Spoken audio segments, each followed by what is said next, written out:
Can you kind of elaborate on the roles of project manager, program manager, and product manager? Let's say I want to become a product manager. Where do I start? So I could be from any background. I mean, I could be a business analyst or a data analyst or something like that. Where do I start? So I'll divide product management skills into two parts. You have your core skills, and then there are some hard skills also you need to have. And talking about hard skills, I would say research is a really important one. Research, both qualitative and quantitative. So it's partly a hard skill and partly a soft skill. So let's talk about various stages of product management lifecycle and what role does product manager play at each stage. Some organizations adopt a now, next, later kind of road mapping, especially for small organizations and places where the market volatility is a lot. First you decide the target customer audience, or first you decide the value proposition, or it kind of works together. You also mentioned user experience map. What is that and how is it useful? What I've seen is there are sort of two major misconceptions about an MVP. One is that it needs to be scrappy. It can be anything as long as it has your features. It needs to always be a working software. Dropbox is one good example where their MVP was just a YouTube video. You can even search the YouTube video today and see it.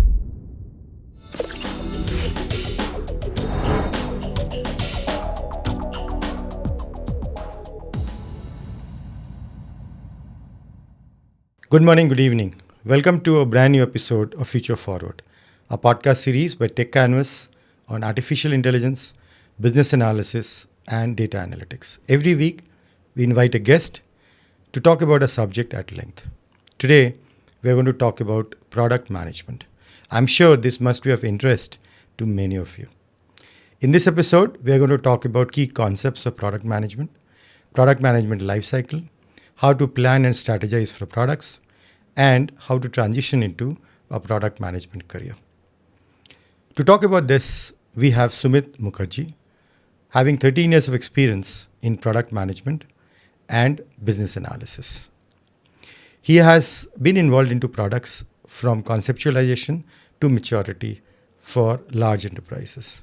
So he is CSPO, CBAP, and SAFE POPM certified. Welcome, Sumit, to this episode of FutureForward. Thank you, Abhishek, for having me. Okay, so let's start this episode by talking about your professional career so that viewers can know what are you doing. Sure. So first of all, thanks for the opportunity, Abhishek. And like you said, I have around 13 years of work experience in business analysis and product management. So I started out early in my career as a business analyst. I worked for around 5 to 6 years in various domains and various organizations. And I roughly switched around 2018 to product management.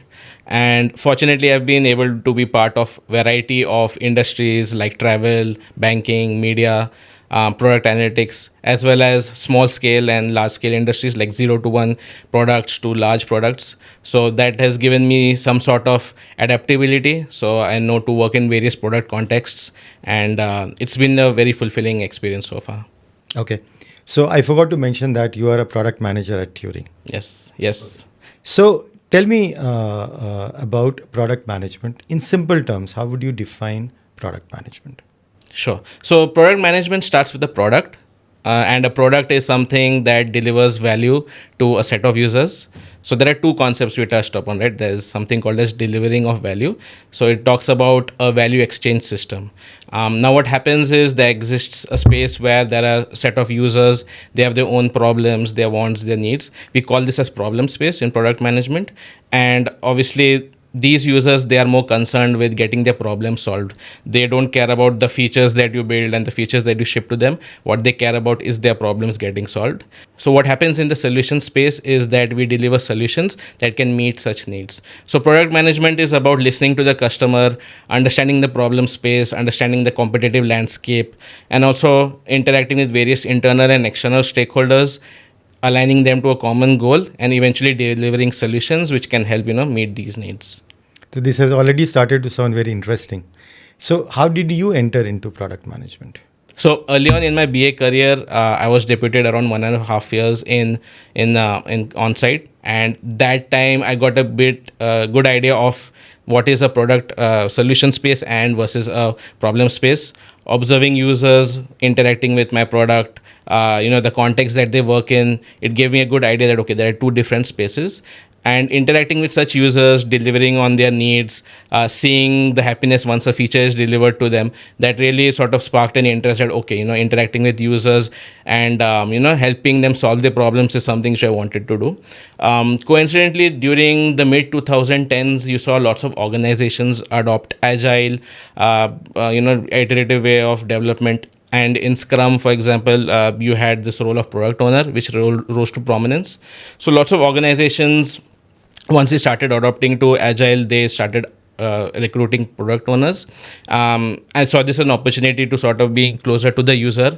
From my BA days, obviously that taught me, that's the best way to build products. And also a lot of the skills that I learned when I was a business analyst were transferable. There's lots of overlap, I would say, between BA and product management. So it was an easy transition, and it was also a logical transition, considering that I liked working close to users. Okay. So now coming back to product management. So there are a lot of roles which are getting confused with product management. So can you kind of elaborate on the roles of project manager, program manager, and product manager? What are the key differences between these three? Yeah, so product management is about understanding the why and what to build. It's more strategic in nature. Obviously, there's an operational element to it also, where you have to actually execute on that product need. Project management is more about delivering in near-term projects. So it's a one project at a time. It's more involved in delivering projects on budget, on schedule. It's concerned with proper resourcing, making sure there are no impediments. So that is more of project management. And program management, I would say, is more of an amalgamation of different projects which meet a strategic objective or some certain a big project. So there is a distinction between the two. Now, the interesting thing is that in product management, I've observed, and there's an element of project management to it as well, especially in small organizations where they are just starting out. You'll see product managers involved in working with the development team to meet deadlines, or in terms sometimes in resourcing as well. I've certainly done that. So what I would say is that definitely there's an element to sort of project management in product management, but you don't need to be sort of an expert in project management, but you still need to have some skills, because you need to facilitate and ensure that your product is being delivered on time, on quality. Yeah, so you talked about some bit of project management required for even product management. So what are the other skills which are key to working as a product manager? So I'll divide product management skills into two parts. You have your core skills, and then there are some hard skills also you need to have. So core skills or soft skills, the most important I think is communication, because in product management you deal with a variety of stakeholders. You need to align them. You have marketing with their own incentives and KPIs. You have leadership with their own business needs. Development teams are probably interested in something else. So what you need to do is align and rally all of these teams together. So that involves lots of communication and also interacting with customers, right? Each customer is different. You have different profiles. Being able to articulate what they exactly want is also a really important part of it. And I would say is that the guiding principle when you talk about communication is always try for clarity. Don't leave anything for granted. So, for example, let's say you are in a meeting for a sprint demo, right? And there are lots of stakeholders. And one stakeholder comes up to you and says that, hey, what about this requirement, right? Are you building this? So you have two options, right? One is you just stay quiet. But the risk of that is that probably your stakeholder takes your silence as a tacit agreement that okay, you are actually going to deliver on this. Or B, you create an uncomfortable situation where you clarify the scope and the need of this, saying that this is not part of the roadmap, what is the actual need of it. So it might create an uncomfortable situation, but at least you are resolving something during that time versus it coming back to you to bite you later. So that's a really important thing. Another skill, core skill I would say, is organization, because organization is about sort of institutionalizing or operating on the different processes that will drive your product management. So I'll give you an example, right? If you look at the different activities that a product manager has to do. They have to conduct sprint demos, they have to manage workshops, run presentations. They also have to work with internal teams, refine backlogs, work with development, UX. So all of these are processes which needs to be repeatable. They can't be different and very unoptimal. So organization is an important skill where product managers needs to operationalize these kinds of processes, and your knowledge of product development practices comes into play here. And talking about hard skills, I would say research is a really important one. Research, both qualitative and quantitative. So it's partly a hard skill and partly a soft skill. So being able to research your market, your customers, understanding their needs, and the quantitative part is designing experiments to validate your hypothesis. So basic statistical knowledge like chi-square tests or regression analysis really helps. Some tools also you can use for such analysis. Obviously, there's Gen AI, which has been really being popular right now. So you have things like LLMs and chat GPTs where you can sort of prompt engineer different requirement specifications. You can also create user stories, acceptance criteria. So that's a really emerging skill. What I would say is that irrespective of, the most important underlying skill is problem solving, right? You can be great in data analysis, in querying, you can be a great communicator, but unless you are ready to go into the weeds and solve problems, like talking to different people who are facing such problems, understanding the cause, understanding different perspectives, and being empathizing with them, that's the real skill of product management. You need to be in the day to day ensuring that product gets built and not just leave things to chance. That's the most important, I feel. Yeah. So we talked about skills and some bit of differentiation in the roles of product manager and product manager. Let's talk a little bit more about the role of a product manager, but with specific details of the product management lifecycle. So let's talk about various stages of product management lifecycle and what role does product manager play at each stage. Sure. So each product has some sort of product vision, right? Vision is sort of an aspirational goal where your product, it sort of rallies your entire team towards to build towards. It's something that you aspire to be, your product to be, and it involves lots of market research, understanding customer pain points. As a product manager, you need to interview, understand market trends, to define a product vision which is unique, different from the market as well, different from the competition as well. So the product vision is obviously your guiding principle. It also the product vision informs your downstream activities also, right? Like everything from what you are investing in, what are the resources that you need to hire, the projects that you need to deliver on, all that comes from your vision. The next step is about defining a coherent product strategy. So that involves is basically a detailed plan of how are you going to deliver on your product vision, what are the different goals you plan to achieve in, right? So to give an example, let's say food delivery is pretty popular today, and let's say we plan to launch a new food delivery app. So a product vision for that such an app would be to make discovery of the city's most tastiest budget friendly food at the tap of a button, anytime, anywhere, something like that, right? So that's aspirational. It sort of gives you an North Star in terms of, okay, what you want to achieve, and also talks about a business objective that, okay, you want to sort of service a particular city's market and you want to bring together, food joints and, people of the city to sort of deliver on great service. So that's one part of it. So now that you've defined a product strategy, what the next part is obviously actualizing that. So you do a road mapping part of it. So defining the product roadmap. So roadmap is about, the different ideas that you're actually going to deliver on, the different projects that you're going to build with some sort of time horizon in the picture. Some organizations adopt a now, next, later kind of road mapping, especially for small organizations and places where the market volatility is a lot. But yeah, the idea of the road mapping is that you sort of evangelize your roadmap towards different parts of the organizations like marketing, sales, because their plans are also dependent on your product roadmap. They need to have their own marketing plans, sales plans. So it's really important to have a product roadmap in place, and you evangelize that with different stakeholders. The next part is about the development process. So your product development process in terms of what is the different iterations or the way you develop on the products, and that is more operational in nature. Obviously, your day-to-day interactions with various development teams, with UX, with even sales, with customer success. So that's part of product management as well, because you actually need to ensure that the product that is being built is on good quality and is actually meeting user needs. And then comes the launch, right?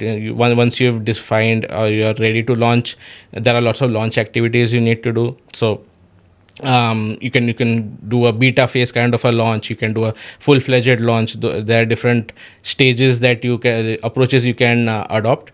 Along with launch, you also need to train various personnel, like your customer success needs to know how to use the new features, your marketing needs to build marketing collateral. So you as a product manager also help in such activities. And obviously, once you defined your launch, your go to market strategy, there's a post launch activities as well, right? Because once, as part of your strategy, you have defined certain goals like on which you want to deliver on. Once you deliver such features and products, you need to measure continuously, right, whether you are meeting your goals or not. So if you are not meeting, then you need to probably optimize, talk to your customer, provide increments on that. Or maybe you've reached your metrics, so you need to know when to stop. And metrics is, I think, so an underlying thing which is across all of these different stages. And also I would say feedback loops. So in this process, you need to have feedback loops within to validate that you're not far along the process and building something which the customer doesn't want. So each of these requires some sort of feedback loops, and as product managers, you need to ensure that these feedback loops are working. For example, sprint demos is one good example, right? With demos, you know whether what you're incrementing is actually valuable or not. Prototyping is earlier in the phase is another example. So such feedback loops really help validate whether what you're building is helpful to the user or not. So I have a follow-up question on that. In fact, two questions related to this. So is product management a role which is on the IT company side, the vendor side, or on the client side? That is one. Or it could be either side. Number two, is product development or the management we are talking about, is it specific to IT industry or it can be anywhere else?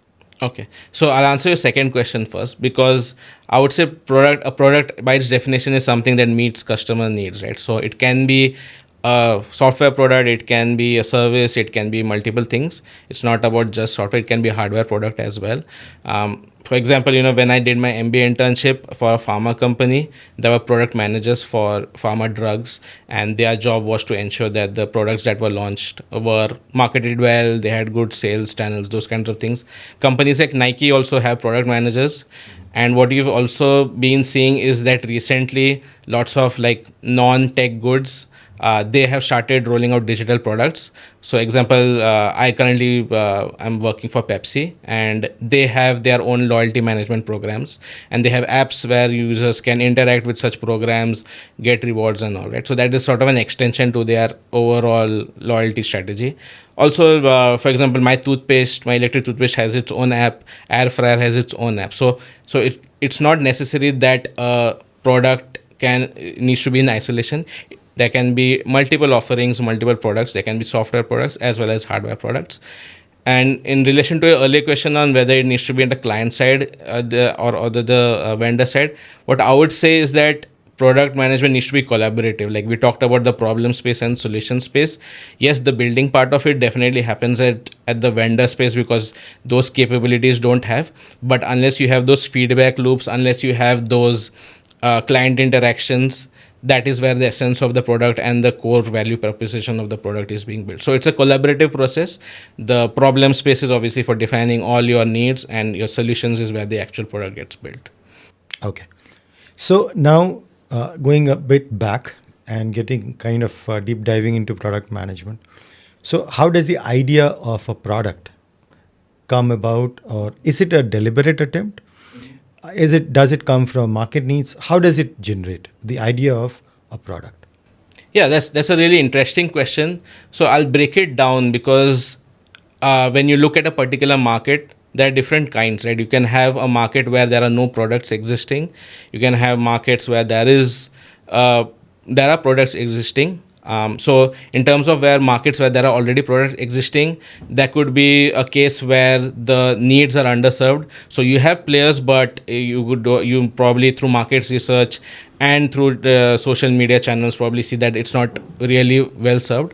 So something like a opportunity scoring where you sort of see the impact versus the importance of such needs, right? Where you see that okay, high importance needs, there are not many products who have high impact on them, so that is a market ripe for disruption. So that becomes a logical example that okay, you need to probably tap such market. In a food delivery example, probably new cities where or emerging cities like Visakhapatnam or Ranchi, they don't have probably food delivery options, so that is a market which is ripe for introducing such an app. Then you have obviously places where you don't have any apps, or basically they come from bespoke. So for example, and that is those are places or those are products which actually come from founders maybe pain points. So for example, Oyo rooms, right, that was founded by Ritesh Agarwal because he couldn't find budget options, right? And then you have option the example of Zomato also by Deepinder Goyal. I think so he said that it took him half an hour every lunch break to decide the menu and all. In fact, I remember Zomato started as more of sort of a aggregator of hotel recipe menus and reviews. It didn't have the food delivery option, but yeah, those are needs which founders actually faced before they sort of thought of building a product. So you can have these things.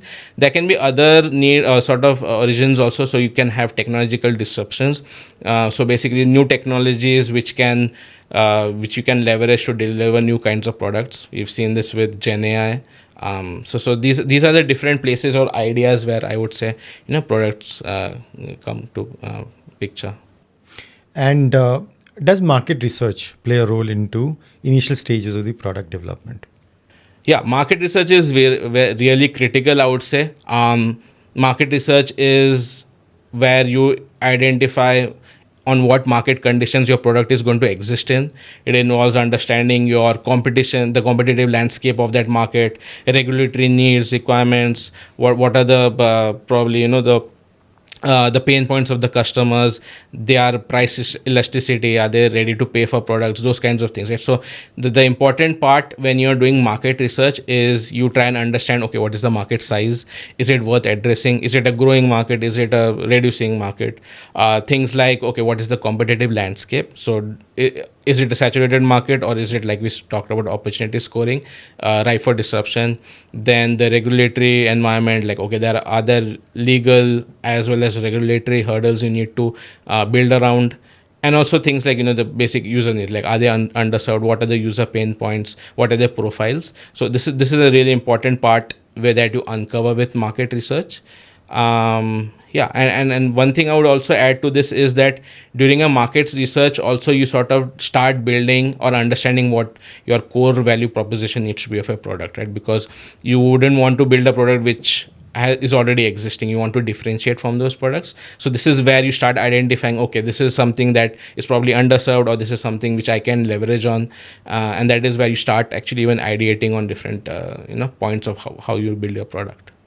So, since you mentioned core value proposition, and that's something which I often believe it's a confusing term for many people. Mm-hmm. So, core value proposition is not equal to vision, right? So, can you kind of give an example of the core value proposition? Yes. So the thing is, whenever you're building a product, you need to have some sort of strategy to eventually roll out the product and how you are going to differentiate versus your competitors, right? So the thing is that okay, you might go for a quality strategy, that okay, you want to build a really world class quality product which is really better than anything else, or you can build something based on which is cost sensitive or sort of a budget friendly kind of product which is which keeps in mind the budget conscious users, right? So it's not very a premium experience. Also you can build products which are probably have a particular sort of, I would say, a value proposition or a particular pull. So something like which is a lifestyle product like Apple, right? They are the only ones who sort of give you status with buying a phone. So those kinds of aspirational needs, if you see within your market, is something which you build. So these are sort of part of a core value proposition where you start building or you offer things which are differentiating from your market. So also along with your core value proposition, for example, we took in food delivery app, right? When you're launching in the market, there might be existing players, so you can't probably compete on having the same kind of quality. Those markets or those competitions, they probably have economies of scale, so you can't offer a cheap version also, but you can differentiate based on, let's say, customer friendliness or something like support, customer support. So let's say for a food delivery app, you decide that okay, we'll have 24/7 support in terms of if there's delays in orders or if there is a wrong order delivered, some sort of value proposition, right? You can also have some sort of other kinds of differentiation, like okay, having a product where you have restaurant profiles built in profiles of your delivery persons, profile of the chefs who are building it, to build a more personalized, more intimate experience, things which your customer is your market is not working on. So yeah, your core value proposition is how you sort of differentiate from the competition, and what is in it for the customers to actually make a buying decision. And your vision is obviously an aspirational kind of a, more of a static kind of a North Star that you eventually want to be. More like the top of the Yes. mind for everyone. Yes. So connected to the core value proposition is, of course, the target customer audience, right? So they are related, right? So how these two things work together? First, you decide the target customer audience, or first you decide the value proposition, or it kind of works together? Yeah. So like we talked about in the early stage, when you're actually defining your product strategy, you need to understand market research, you need to understand your trends, right? So that is where your sort of CVP sort of starts building, because you know that, okay, this is the market, these are the characteristics, this is how I can differentiate. So your CVP kind of starts over there. And also, like, when you're studying your market, you also understand the different characteristics of it, not only its size that we talk about, but also the different profiles of customers. So during your market research, you have these two things parallelly emerge. And in terms of identifying your market segment, there are different ways you can employ, depending on the type of product. For example, demographics, right, that differentiate based on the characteristics of the population. Those are more for B2C kind of products. And for B2B kind of products, there's firmographic, right, which is about, okay, what is the seniority level of different profiles. Some people are more senior, some are junior, some are more tech proficient, some are less tech proficient. You have tech roles, you have non-tech roles. So those are kind of firmographic ways in which you can design your product to address different needs. You also have psychographic. I took the example of Apple. So that's about playing into the psychological needs of your customer audience. So, like, some people have aspirations to lead a different kind of lifestyle, have different statuses. So there are products who lead to that. So, and in an example of a food delivery, I would also say that there's another kind which is called as behavioral. So this depends on the behavior characteristics of your population, right? So if you look at any food delivery app, you'll see that some people prefer veg food, some have non-veg food, some have maybe a keto-friendly diet, some prefer vegan-friendly diet. There are different kinds of behaviors in the morning, like you wouldn't eat oily food in the morning, versus in the night, in the dinner, where you have more rich food, right? So these are behaviors, characteristics of your population. And for an example of a food delivery app, that is a good way to profile your customers. That okay, you make sure that okay, the needs of people who prefer veg food are met, the needs of, let's say, who prefer a healthy option are met. So that is a good way to sort of break down your customer. Yeah. So I just something came to my mind that I stay in Wakad, this one area in Pune, and I see a lot of food courts mushrooming around. A lot of food courts, which I don't see in Mumbai or anywhere else, these numbers. So I was trying to figure out why. So the reality is that a lot of people, young working couples, they don't want to cook at home possibly. Yeah. And for them, after long working hours at the office, they would like to go out and eat. Yes. So I see so many food courts around, and they're all really working well. So that's kind of proper product market fit, right? Exactly. Yes. And yeah, and they're going to continue to doing well as long as the population exists. Yes. Yeah, correct. Okay, so now we have talked about the market, the customer. Now let's talk about the execution part, starting with the strategy rather, not execution. So once it is decided that okay, this is our CVP, these are our target customer audience. Now, how do you kind of strategize saying that how it will be executed or done, the release plan or whatever? So how do you go about that? Okay, so you're talking about some basically idea to execution, that kind of life cycle, right? Because you've just defined for now, okay, this is a target market. You can probably build a product around these CVP values, but you exactly don't know what features to build and what are the problems to address. So obviously you'll probably start with ideas. So the ideas is where you again, based on your market research, you know your customers. This is the phase where you sort of validate your hypothesis as well. Examples like I gave, veg food. Are people actually interested in having a separate option of veg food? Are people actually health conscious? Those kinds of ideas is where you sort of validate early on, so that to make sure that you're building the right thing. So this is the idea phase. Next is going back in the idea phase, the food delivery, right? Let's continue the example, right? So let's say you've seen in the market that you currently service, there is a pattern where many people or one person is ordering lots of dishes, and this is happening frequently, not only for one person, multiple person. And also what you see is that this is happening in probably particular geographical parts of this the city, right?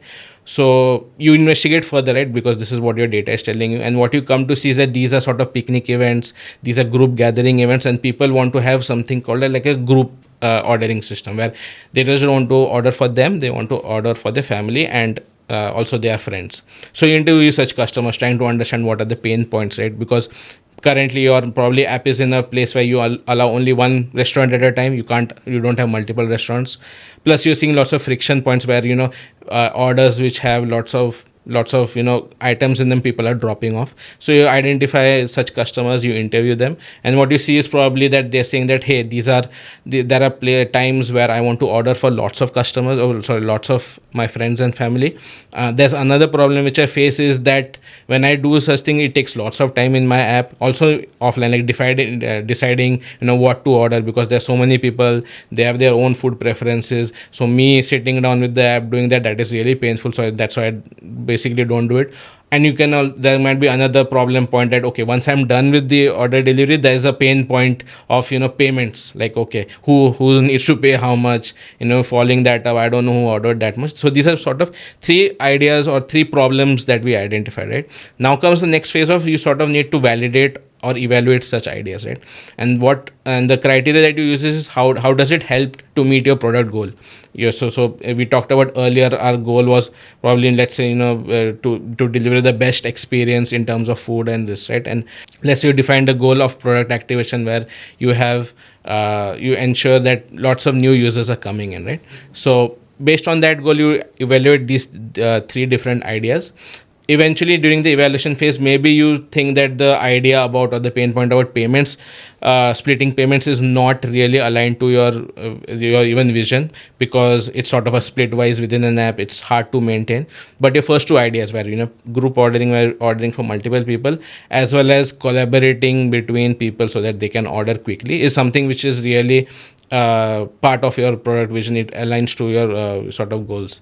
So what you do is you sort of have these different ideas eventually whittled down. There might be other ideas as well, right? The next part is about actually defining these ideas and defining solutions for them, right? So you can have multiple solutions for each of these ideas. So the first idea where we talked about having group ordering, right? You can have multiple solutions. One is you sort of maybe create a link and you share it across people, and then they can access the same sort of canvas and add their orders. Or you can have a predefined group which you can create anytime, and whenever you want to group order, you select this group and then an invite goes out to them. So there can be multiple solutions. Same goes for the problem or the opportunity of group ordering, where it takes too much time. So you might have an in-app chat kind of feature where any people who's part of a group can chat with each other. The problem is that you don't know when the order is finalized. So you might have another feature where people sort of lock in the order that, okay, I'm done, you can go ahead. So there can be multiple different things, right? There's no right solution for this. It all depends on your vision, what you want to build, and also what you prioritize. So that's part of sort of the opportunity sort of scoring kind of thing. once you've defined the solutions that okay, these are the solutions that are worth pursuing because they will impact us the most, what you do is define them. So you can use a PRD format, or you can use something like a Miro canvas. And what you essentially are trying to do here is define, okay, why are we building these features, who is it addressing to, does it align to our business objectives, is it going to be something that we can actually support and build, do we have the technical feasibility. So all of those details are there, is sort of building a business case that this is why we're building it. And PRD is generally a very long, which is why I prefer Miro boards. But you can also have some sort of visual presentations, like a user experience map, right, like which sort of shows what is the current user experience, what are the pain points and friction points they see in your app, and the ways where you can address them. You can use real quotes to sort of really drive in the idea that these are actual problems facing the user. It's not just me as a PM telling it. So this is where you sort of define and sort of set in stone the idea, right? So once you've defined these ideas, it's about, like we talked about, you need to have it part of your roadmap. So you need to define based on your priority and existing priorities, where does it fit in your roadmap. Eventually come to execution. Again, those are the day-to-day operations that, based on the solutions you have identified, you work with your technical team to identify technical solutions or technical ways to solve this. Ideally, like we said earlier, you need to have feedback loops. You need to prototype as well. So parallelly, while you're designing solutions, you probably come up with low fidelity mockups. Talk with your users who you originally interacted with, asking them that, okay, what we're building, is it actually going to help you or not? So those kinds of things informs your downstream processes as well. So in the delivery phase or the development phase is where you eventually make sure that the product is being built as per customer needs, with a good quality as well as on time, right?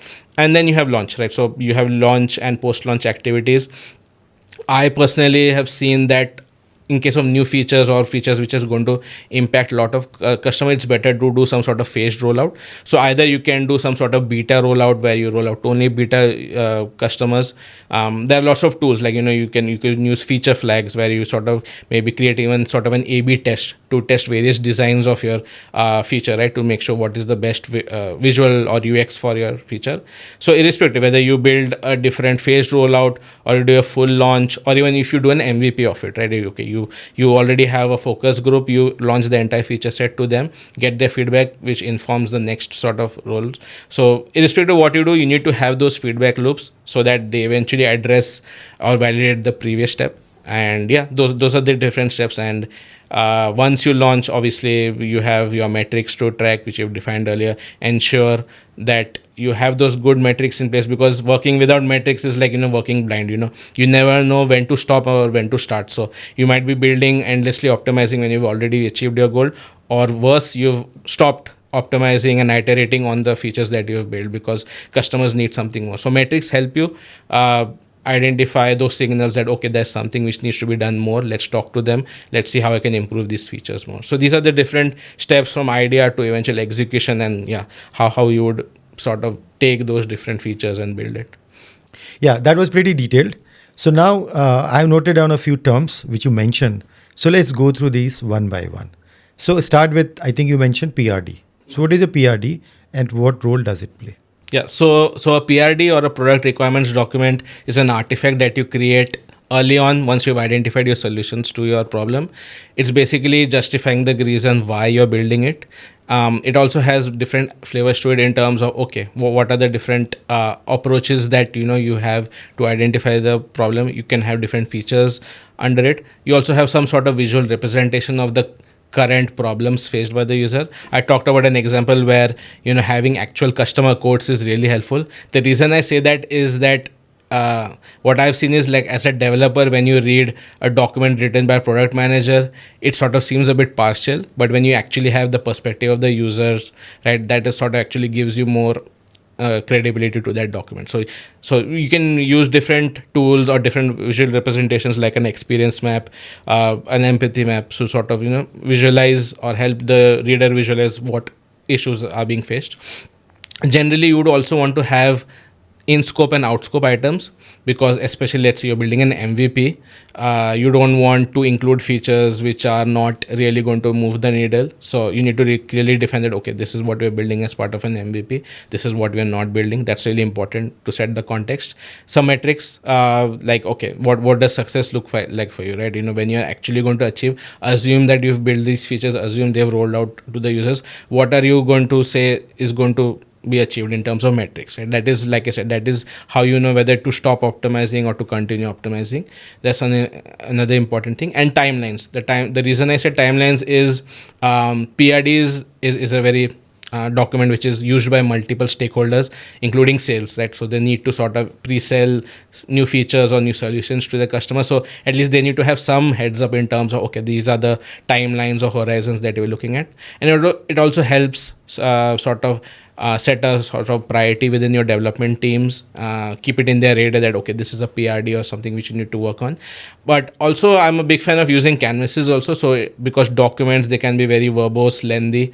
So something like a Miro canvas or a whiteboard canvas, there are various tools which you can use, free tools, where you can sort of depict all of these ideas are talked about in visual format, in cards, in sticky notes, emojis, quotes, and those are more readable and easier to collaborate as well, because when you're talking to a group of stakeholders, let's say in the same call, when you're trying to align teams for a PRD like marketing, sales, going through a document might be a bit tedious versus showing them a canvas and taking through the different parts of it. So yeah, the PRD is that, and it's not just needs to be a document. There can be various ways depending on how you want to showcase the need of that those features. So does the PRD also include risk plan or risk management plan?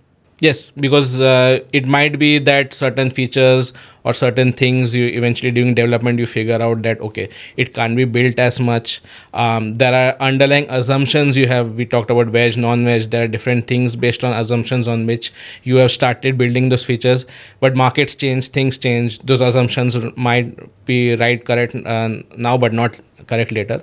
So you include those as well, and the reason for that is you need to test for those, at least listen for them periodically to ensure that, okay, any market shifts haven't happened which renders your assumptions false, or those risks have become really important right now.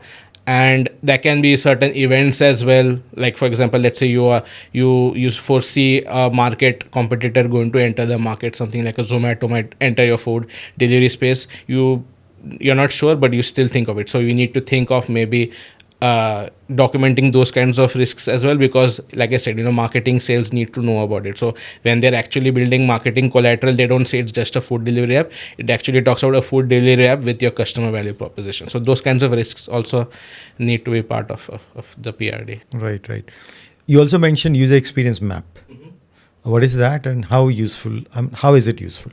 Yeah, user experience map or even a customer journey map, similar maps. So it's basically the different activities your user performs to achieve a particular goal. So in a food delivering app, maybe opening the app is the first activity, and searching for a cuisine might be a second activity. Then going through options, deciding, adding to cart, eventual payment, and there may be other sub activities as well. But these are the high level activities of a food delivery app, right? Now what happens is, in our example of a group delivery order, let's say each customer activity app also has a trigger kind of with like, why is the user trying to do. So in the example of a group activity, a group order, the trigger might be like ordering for lots of people, for customers, for families, and friends. So in such cases you define, okay, this is the trigger, these are the activities, and under each activity, what is the customer thinking, feeling, why are they doing this, what are the pain points they are doing it. And you can use, like I said, quotes as well. So okay, when you talk about thinking that, okay, I have lots of people, they need to eat food, that is one of the pain points, right? So that is when you come to the search part of it. Okay, you've logged in, now you come to the search. Now I need to search for multiple restaurants, multiple foods. So how are they feeling? Is the search experience good? Is it very cumbersome, like since you're ordering for multiple people? So what you'll see is lots of friction points, because a group ordering experience hasn't been built in. So there's lots of friction when ordering for a group. And then you'll see that, okay, these are the pain points or friction points. You'll find quotes of the problems that they're facing, and these are the things you need to address on, build solutions, brainstorm on as a team individually, and come up with different solutions. So your customer empathy map is sort of a current sort of a picture of the current state of your product or the current even market, right? And it can be at a market level also, if you're, let's say, launching a new product kind of thing. So those, the market customer empathy map will give you friction points, and it also will tell you in terms of what is the ideal state. Once you've, let's say, sorted out this issue, what were the things they expect. Okay, they expect to have a seamless ordering experience. They don't want lots of hassles in payments. They want an easy way to sort of communicate with users. So there are different ways in which you can present different versions of the customer empathy map, the customer journey map also, to show that, okay, once you actually deliver this product, what is the customer journey map you plan to achieve. So basically, customer experience or customer journey would be more like saying how would a typical customer would kind of use the product to achieve whatever they want to achieve. Yes. Without any frictions or without any hassles. Correct. What would be the good experience for a customer? Yes. That's how you visualize it. Yes. In simple terms. Yes. Okay. So now coming to the next term which you used is minimal viable product. What is it and how useful is it for a product management professional? Yeah, so I mean, we talked about lots of ideas and hypothesizing on different kinds of solutions and all, right? But at the end of the day, depending on the size of your team and organization, you probably don't have all the resources and the time to deliver all of the features at once. Plus, there might be other forces where you are sort of being forced to the market, right? So what an MVP allows you to do is to sort of have the maximum validated learning, to learn most about your customer, your product, with least efforts. So the idea or objective is to release something for the users where they can get value, and it can sort of validate your assumptions. So there are different kinds of assumptions or different kinds of learnings you can get, right? Like you can have sort of a business validation that, okay, are users actually ready to pay for this product that we have launched? Are they actually engaged with it? Will they actually sign up? Technical assumptions or technical validation that, okay, is it technically feasible? Can we actually build on this MVP and deliver a future product? Or it could be usability. Okay, you can have you delivered a product that is actually usable, or you need to go back to the drawing board and redesign your product eventually. And there can be others also, like in terms of the we talked about customer value proposition. So there's a proposition validation as well, that okay, is it offering enough differing features compared to the existing players in the market that your customers will actually engage with it? So forget about whether they'll actually pay for it, but are they actually is it actually solving their problems? So that is also different kinds of validation you would do about it. Now the thing is, with what I've seen is there are sort of two major misconceptions about an MVP. One is that it needs to be scrappy. It can be anything as long as it has your features. Just ship it out and test it with the users. The problem with that is then you're essentially building existing version of the customer journey map where you have lots of friction points. It's not usable. The customer is unable to experience value out of your product. So it's not, it should be scrappy or barely usable. It should be usable, but yes, you don't need to build a ton of features. Just you need to test your hypothesis. Okay, what these are the probably key features that you think that the customer is engaged, interested in, and you build those out. The second misconception I've seen is that it needs to always be a working software. But we've seen countless examples. Dropbox is one good example where their MVP was just a YouTube video. You can even search the YouTube video today and see it. So it's basically just the CEO going through the product and showing them, okay, this is Windows Explorer, this is how you do file management. Now this is Dropbox and how you can see the different attributes of the file, share, collaborate. And that went viral in a way. So that was sort of the validation or sort of the informed learning that the CEO got, that, okay, this is kind of a product that will actually help the users. So the goal of the MVP is to validate your hypothesis, because you're eventually going to go to a path and build a product. You don't want to waste lots of resources building the wrong thing. And the MVP acts as a gate to ensure that what you're building is validated or not, or whether you need to go back to the drawing board. Yeah. So it's pretty varied depending on the situation and maybe the product which you're trying to build. Yeah. So another topic which you mentioned is metrics. Yes. Okay, and that is very, very important, because that's how you kind of keep track of what's happening, whether it's going in the right direction or not. Let's now discuss about metrics. Okay, so do we use any, before we get into overall product metrics, Do we use any metrics for MVP also, or is it only when product is finally launched? No, metrics, we like we discussed, it needs to be in different places, right? For example, let's say you're building an MVP version of your group delivery order, right? For the food delivery app you said. So maybe you could say one of the key metrics that you're trying to see is that, let's say, less than 20% drop off rates in the group ordering screen. So that sort of validates that, okay, people are not frustrated with your group ordering experience. That can be one of the metric, but that's more of a usability metric. You can have different kind of business metrics as well. So let's say that is a feature you want to pay, you want to test whether users are going to actually pay for it or not. You can have a workflow, and between the workflow, you can have something like pay for this, or subscribe. So it sort of tells you that okay, if you want to use group ordering, you sort of sign up with the membership. It's not an actual feature, it's just sort of a dummy, sort of an empty door kind of situation. So that is then based on the number of clicks in the journey. Then you come to that, okay, how many people are actually interested in this, and see that, okay, value in the feature. And technical considerations, validations also might have their own metrics. So each of the different domains will have their own metrics, because sometimes it might happen that your MVP is to a larger set. You won't be able to interview and each one of them. And also there might be different kinds of users. We talked about firmographic, right? Let's say it's a B2B product.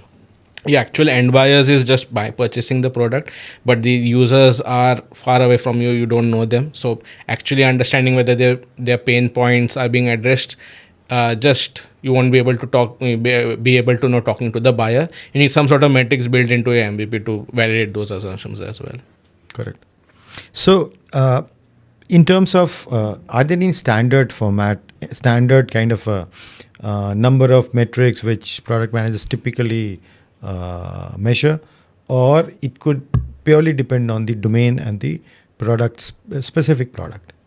So I would say it depends on the context which you're using. And so if you're, as a product, if you're interested in probably what is the usage, or rather the growth part of your product, so you'll probably use something like acquisition, activation. So it's basically called as the pirate framework, so AARR. So acquisition, activation, retention, referral, and revenue. So acquisition is part where you acquire customers, so that is the part where you're tracking that, okay, how many people are signing up to your product. And then you have activation, is basically how many people are experiencing value for the first time. So in a food delivery app, it would probably be the first order. First completed order would be your activation step. And then you would have retention, which is basically how many users are coming back and performing the activation step again and again. So it could be number of people coming back within 7 days to do their second order or next order, or multiple orders within the same day, those kinds of things. And the referral is about obviously how many people are sharing, let's say, the group feature with others, how many people are sharing the app, links with others, those kinds of things. And revenue is obviously how many people are paying for a membership. So this is based on if you're growing a product. If you are more interested in sort of the health of the product, you have various metrics like, what is the CAC, or the customer acquisition cost, what is the cost required to acquire your customer, the LTV, how much on average is your lifetime value is your customer giving. So for healthy products, we know this, that a good LTV to CAC ratio helps in, or there's a sign of a good healthy product. You would have MRR, which is monthly recurring revenue, which sort of gives you the overall idea of how much is a product actually generating value in your P&L.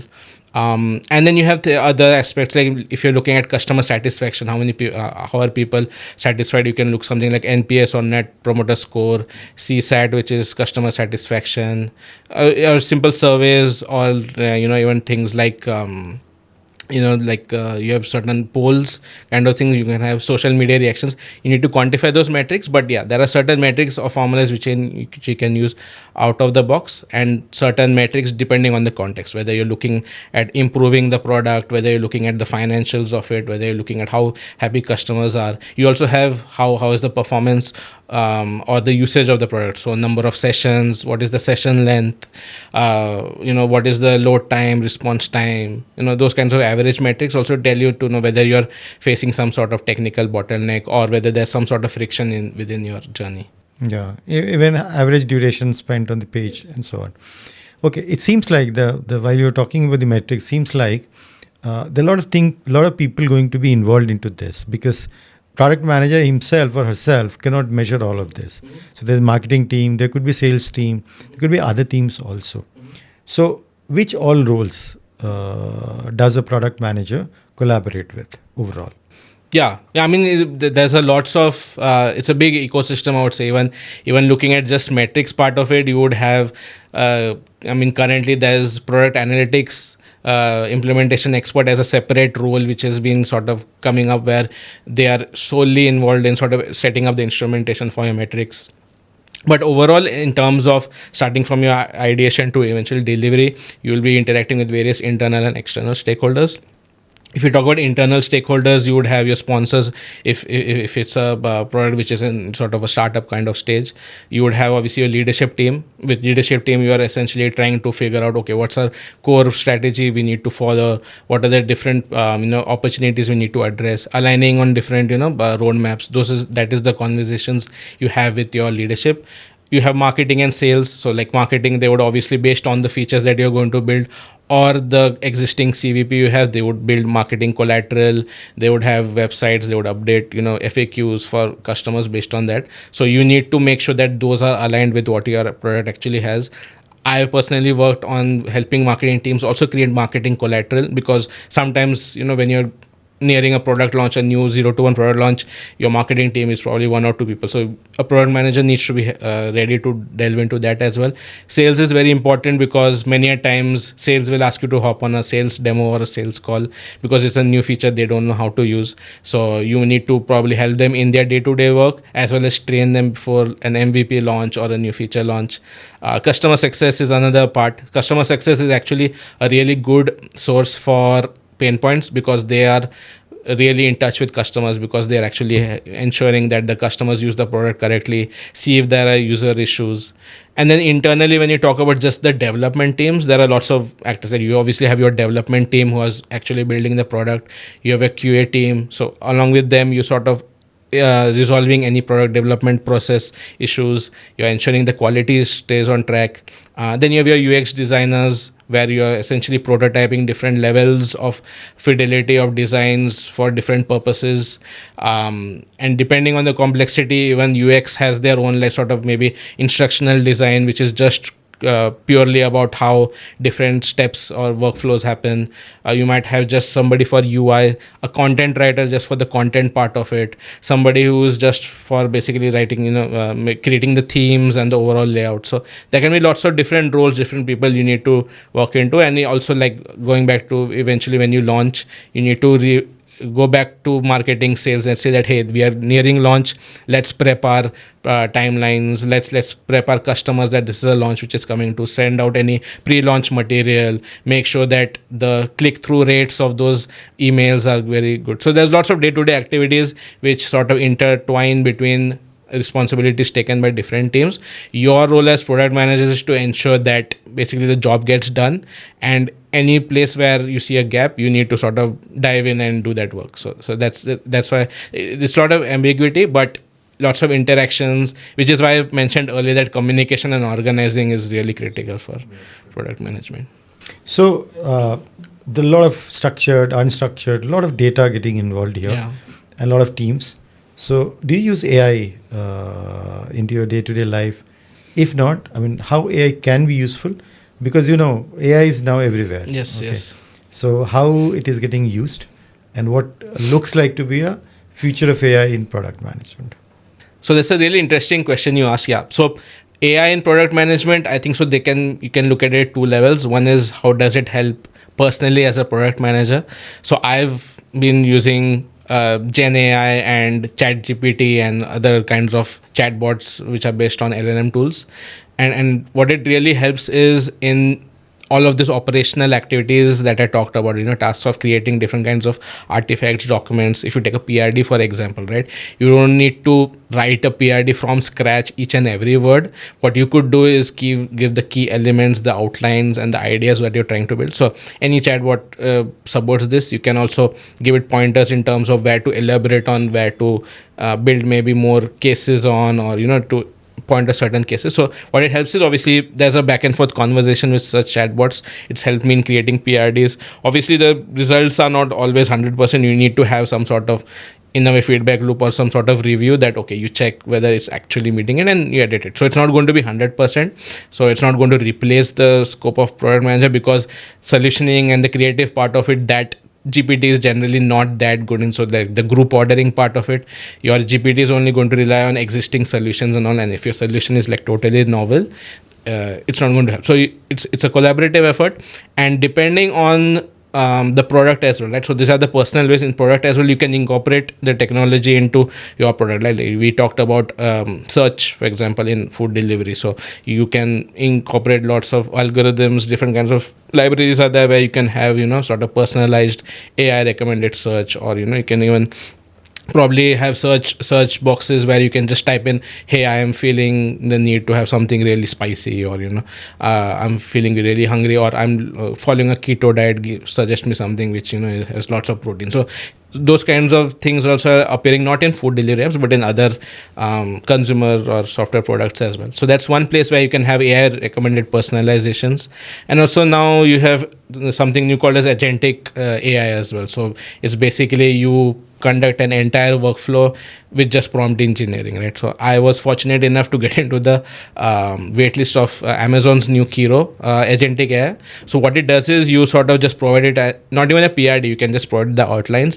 It will come up with a spec, PRD spec, and you can edit that spec, and based on that spec it will it has its own front end, back end. So let's say you want to just create a simple login page, like an SSO login page. You define the spec, okay, allow from Google, allow from whatever different vendors have these validations. It builds a PRD. It actually has its own sort of front end, back end, AWS back end obviously, and then builds the sort of the login page, and you can perform each individual task as well. It tells you that this is what the task that is going to execute. If you're a developer, you can actually go into the code and see, and you can debug and change if anything you require, and it actually creates it. So these agentic AIs, I think so, is going to be the next step, because many of these applications workflow related, for example, let's say apply for a leave in a leave management system is one of the use case. Today you have to navigate to the right page, go to the canvas or the form, fill out the form, enter comments and all. So going forward, if you have chatbots or even tools which can sort of just do activities for you based on that, it's really good. So as a product manager, you need to know the capability of such things, what is possible, and the risks of it, and the costs of this as well. Obviously, you need to validate those, you need to research them, prototype them, but there's lots of scope. But yeah, it won't replace product management, because what it would help you to do is to think more at a strategic level, more at coming up with problem statements and opportunities that you need to solve on. But the operational part of it, the day-to-day rigor where many product managers get bogged down on, that is definitely, I've seen personally lots of help, and I think so it helps lots of PMs as well. Yeah. So last part which you mentioned, I think many aspirants who want to become product managers, they will be kind of relieved that AI is not going to take away the product management role. Yeah, I will add that. If your role is just about being a glorified product backlog, or like a backlog administrator just writing tickets, AI can do that already. So find value where you can sort of contribute to. Because most of these jobs eventually, I won't say jobs, these tasks can be automated. But yes, I don't think so. The skill or the collaborative nature and the communication and the problem solving, like you said, getting into the weeds. Because PM is lots of firefighting, solving within the teams, making sure that this gets communicated, aligning teams. And yeah, no AI is going to help in that. So that's where you can really excel as a PM. Correct. So now let's talk about the aspirants. So where do they start? I mean, let's say I want to become a product manager. Where do I start? Yeah. So I could be from any background. I mean, I could be a business analyst or a data analyst or something like that. Mm-hmm. Where do I start? Yeah, so I would say, like we talked about the skills part of it, right? So you don't need to have a particular kind of education or background. I've seen some of the best product managers from CS, for example, because they're so close to customer or sales. So yes, there is some part of upskilling which you need to do. And like I said, you work on your communication skills, you work on your organizing, and that can be done within your existing roles also. If you're already in an existing organization, you can start with working on roles which are adjacent to PM. So business analysis is a really good start, where you can sort of understand, how to formulate and elicit requirements and document those requirements, which is really helpful during PM. Or like even CS, like customer success, these kinds of roles have part of PM into it, because you're talking to users, user experience also. So even if you are getting such kind of roles, it's a good start, because even like user experience researcher, you're talking about usability, talking to your customers, UX. So there is, since PM is such a diffused role, you always will see an overlap with the PM in an organization or somebody who's responsible with building product. So understand what they are doing, how does it help, how can you help, what are the skills that they are good in, what are the skills that you can get better in. So that's a really good part. And there are lots of online material, documentation, certifications that people can pursue in relation to product management. These certifications sort of give you a good understanding about the core concepts of product management, plus they give you good case studies as well, right? So at the core of it, like I mentioned, you still need to be a good problem solver, need to have lots of sort of curiosity, like the products that you use day to day, the products that you love, try and understand how they work, what is their core value proposition, what are the pain points that they're solving for you, how do such product monetize, and then how do they sort of retain such users. So that is one good part. You can start reading books as well. So obviously there's Marty Kagan Inspired, which most people sort of recommend. The one caveat I would say with such kind of books is that those books are more tailored towards sort of Silicon Valley style of product management, and it's an ideal utopian way to build products, which is good to read. At least you have a sort of a north star in terms of how it's supposed to be. But be sure that or be aware that actual product management day to day is pretty different from such books. So there's one book, Product Management in Practice. I forget the author of it, but that actually tackles this issue, that these are these high level concepts, but how do we actualize and operationalize such different things. That's a good book for beginners. Also you have Continuous Discovery Habits by Teresa Torres. So she talks about how to identify opportunities and solutions, and how research activities is a continuous process. It's not about just waterfall kind of way. So that's a really good book, where if you want to formulate or articulate different things you're doing in the organization today. So these two books are there, and there are lots of online resources as well. So let's say I'm a business analyst or an analyst, some kind of an analyst. What kind of a time frame I should be looking at if you want to transition to product management? I have no background into product management. What's the transition? Or is there any next step? So okay, from business analyst or data analyst, I move to a different role, and from there I move to product management. Yeah, so like I talked about earlier, right? Many organizations have this role of product owner. So for me, eventually, like if you look at product owner, it's just like it's a scrum role, but at the end of the day, it's product management. So it's just the responsibilities are different because you have such big products. But as a product manager, you need to be able to perform as a PO and as a PM as well. And business analysis is a good start, because even in my case, lots of skills that you require for a PO are transferable. So what you could do is look for roles which have a product owner or a junior level PM. Lots of companies start with that. Also, another important thing is build your network. So that's one of the most important ways to get hired is to have a good network on LinkedIn or offline, where you interact with various PMs, understand, okay, what are the different trends happening in the PM industry, what are the certifications, or what are the things that they need to read about, how to prepare for interviews. There are lots of communities online you will find where you can have mock interviews with them. So PM interviews can be really, complex, because you need to probably do a product teardown on camera live, but having such interviews with the community really helps. So if you reach out, like there are lots of groups on Slack, on Reddit, online, on YouTube as well, where you can find such case studies to basically get to know about management. In terms of timeline, it depends. So if you don't have absolutely any experience of even analyst, or like you're probably coming from something like marketing or sales, you can start as a junior PM or like an associate junior PM, where you can help. Or the other way is you sort of really get delved into product, understand user points, work with your PM, help them in many other tasks, and then eventually sort of transition into product management. Like I said, many people from customer success move to product management, and business analysis is another place. So because most of the skills that are required, core skills, come from these areas.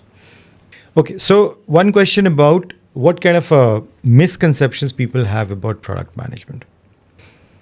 Yeah, I mean, this is really a good question, and something which I also face day to day.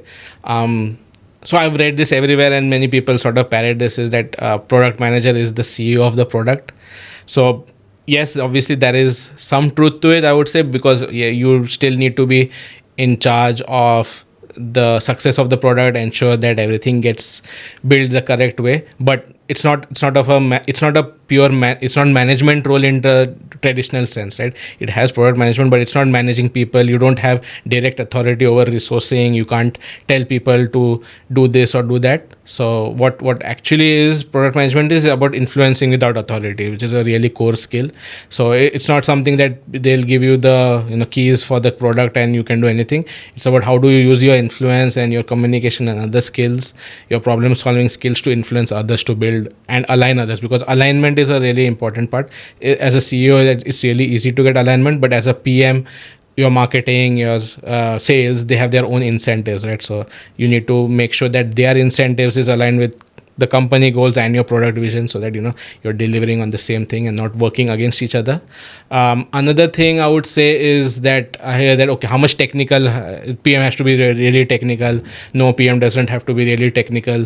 So on this, I would say, again, it depends on the kind of product, in terms of, okay, some roles really differ. Some organization have it part of their job description to have certain technical skills, but what is more important as a product manager is understanding the technical concepts, or in terms of getting into the weeds of what the technical team is doing. So you don't need to actually open up an IDE and code, but at least you need to know the technical trade-offs of making different decisions, right? So as an example, we talked about throughout the podcast about the food ordering platform. So what is important is, obviously you need to get into the technical details of the product and understand the trade-offs, right? So let's say you have a product requirement where you want to show smart recommendations to the user. So whenever they log into a food delivery app, they see the recommended food items based on whatever their past order history is, and some other data points, their profiles as well. So your technical team starts delivering and building this algorithm, right? Now once they start explaining the algorithm to you, you figure out that, or you provide this input, that actually customers, what they order in the morning is different from the night. So that is an important data point. So basically your feedback is to ensure that the day of time is also properly weighed into the algorithm. So if you're not part of such conversations, eventually you're going to build a suboptimal product. So you don't need to actually code the algorithm, but at least you need to make sure that, okay, the way it is being built actually ties into the customer needs and the user needs that you want to solve. Another example could be, let's say your technical team comes back to and say that, okay, these recommendations, we will probably run a nightly batch. We will sort of cache them, and whenever the user accesses them the next day, we'll sort of just show the cached results. But your user feedback says that actually users prefer a dynamic kind of a search based on, or dynamic kind of recommendation based on what is in their cart, what is the time of day, what is they have searched for during the session, and different other data points. So you can't have a cached kind of results. You need to tell the technical team that no, this doesn't solve it, because in such cases it would fail. So then the technical team can make better decisions in terms of, okay, how do they implement this, what are the trade-offs they need to do. So such kinds of things you will face not only at the technical, like the back-end team, maybe the front-end team wants to do away with contextual filters, wherein you update one filter, the other filter is not updated, but as a feedback that it's the best way, because if you're searching for veg food, I want the filter for restaurants to also show only veg restaurants. I don't want non-veg restaurants to show it. But you need to be in those conversations and explain to the front-end developer why that needs to happen. Your UX designer might come back to you saying that this is the best color theme for your design. This follows the color wheel perfectly, color theory, all of the things are there. But as a product manager, and you work with marketing closely, that this doesn't work with your overall layout of your theme or the color design language of your entire product, your website. So that is why you make trade-offs, let the UX team know. So you need to be in such technical conversations, and you need to understand the trade-offs, and most importantly is how does each decision tie up to your user need or the user goal that you're trying to solve. As long as you can address such design decisions, that is the most value. I mean, you can code, but somebody else can do it better than you as well. Any advice to aspirants who want to get into product management? Yeah, I mean, be inquisitive, stay hungry. Like I said, learn about the products that you use, understand how they are being used, be a good problem solver, be ready to get into the details. It's not about just creating good presentations and documents and being a good communicator. It's about doing absolutely whatever is required to get the product out of the door. So it requires lots of this. And yeah, I mean, follow these different channels, follow Techcanvass, follow even different product management channels on YouTube, and they talk about different concepts. And then there are technologies like Gen AI and machine learning and cloud, where you need to sort of have a core, not a core, like a basic concept of, because most of the technologies that you're going to work on and the products that are going towards are these technologies. Being able to talk to your teams, your technical teams on such topics, on such products will definitely give you an edge. So yeah, these are some of the tips I would say. So after watching this podcast, I'm sure people will have more questions. Mm-hmm. So if they want to reach you, where can they reach you? Yeah, I'll provide my LinkedIn profile link to you. You can add it to the video description. Yeah, I'm mostly on LinkedIn, and yeah, you can reach me there. Yeah.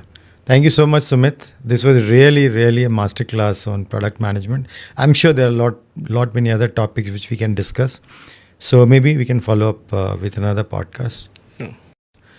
So thank you so much for watching this particular episode. And I'm sure we are going to follow up with more content on product management.